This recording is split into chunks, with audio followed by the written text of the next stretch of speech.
আমেরিকার মধ্যেই আপনি যদি দেখেন যে কিরকম ভাবে বাক স্বাধীনতা কেড়ে নেওয়া হয়েছে, হার্ভার্ডে কি হলো এবং অন্যান্য ইউনিভার্সিটি গুলাতে কি হলো, এটা নিয়ে আমরা কেউ কথা বলছি না।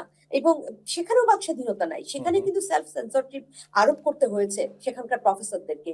অল্প কয়েকজন প্রফেসরদেরকে আমরা দেখছি যে যারা স্পষ্ট ভাষায় বলছেন, এবং কারা কথা বলছেন, যারা এর আগে কোনো একটা অ্যাডমিনিস্ট্রেশনে সার্ভ করেছে। কিন্তু আপনি আমেরিকার প্রফেসরদেরকে কিন্তু খুব বেশি কথা বলতে দেখবেন না, যেটা আমাদের এদিকে আমরা করছি, যেটা ইউরোপে করছে, কিন্তু আমেরিকার মধ্যে করছে না, কারণ তারা সবসময় সার্ভেলেন্সের মধ্যে আছে।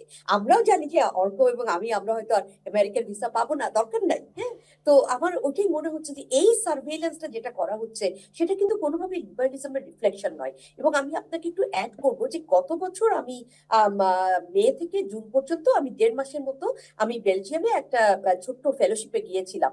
তখন যে কয়টা শহর আমি ভ্রমণ করেছি, এবং গেন্ট শহরে গেন্ট ইউনিভার্সিটির সাথে আমি অ্যাটাচ ছিলাম। গেন্ট শহরটাতে আপনি যদি দেখেন, দুটো রাস্তা পরপর কোনো না কোনো বাড়িতে ফ্ল্যাগ, প্যালেস্টাইনের ফ্ল্যাগ। তারা যেভাবে করে সাপোর্ট দিয়েছে, তারা ইউক্রেনিয়ানদেরকে যেভাবে সাপোর্ট দিয়েছে, তারা আরবদেরকে যেভাবে করে সাপোর্ট দিয়েছে, তারা প্যালেস্টিনিয়ানদেরকে যেভাবে করে সাপোর্ট দিয়েছে, এবং ওখানকার ইয়াং জেনারেশনে, আমি ইয়াং জেনারেশনের অনেকগুলো ফেজ আছে কিন্তু 30s এর নিচে যারা, তারা একদম স্পষ্টভাবে কোকা কোলা থেকে শুরু করে এই সকল ব্র্যান্ড কিন্তু তারা পরিহার করছে। আমি লুক্সেমবার্গে গিয়েছি, সেখানে রাস্তার মধ্যে প্রতিবাদ হচ্ছে। বার্লিনে গিয়েছি, সেখানে রাস্তার মধ্যে প্রতিবাদ হচ্ছে।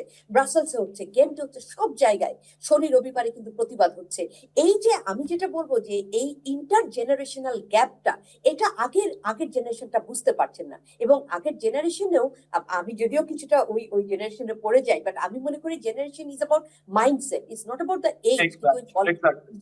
জি জি, পলিটিশিয়ানরা যেভাবে করে দেখছেন, তারা মনে করছেন কোল্ড ওয়ার সময় যেভাবে রেজিম চেঞ্জ করা হতো, ওইভাবে করে আবার আমরা লিবারেল বাণী নিয়ে যে রেজিম চেঞ্জ করে দেবো, লিবারেল বাণী নিয়ে আমরা বলবো মেয়েদেরকে মুক্ত করে দিলাম।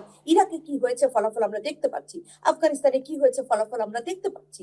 এবং এই কারণে আমি মনে করছি ইন্টার জেনারেশনাল গ্যাপটা, যেটা আমার দেশেও যখন ছাত্রদের যে মুভমেন্টটা হয়েছে, আগের জেনারেশন বুঝতেই পারেনি যে এটা কেন হচ্ছে। এবং এবং এই যে গ্যাপটা আমরা যতদিন অ্যাড্রেস করতে না পারবো, ততদিন কিন্তু আমরা প্রকৃতভাবে এই বিশ্ব পরিস্থিতির অবস্থা আমরা বুঝতে পারবো না।